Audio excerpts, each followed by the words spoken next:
Hi everyone, आज मी share करणार आहे टेस्टी आणि हेल्दी मसाला पुरीची रेसिपी।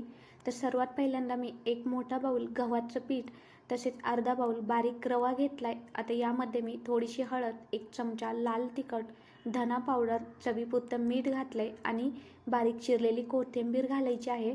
आणि आता यामध्ये एक मोठा उकडलेला बटाटा किसून घालायचा आहे, म्हणजे पुरी छान अशी हेल्दी बनते, तसेच खायलाही खूप छान लागते।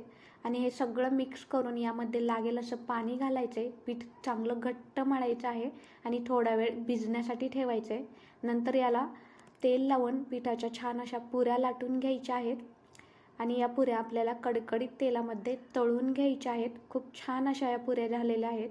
तर या पुऱ्यांच्या रेसिपीसाठी एक लाईक तर बनतोच, लाईक करा, तसेच रेसिपी शेअर करा आणि हो, चॅनलला नक्की सबस्क्राईब करा, म्हणजे माझ्या पुढील रेसिपी तुम्हाला बघायला मिळतील। धन्यवाद।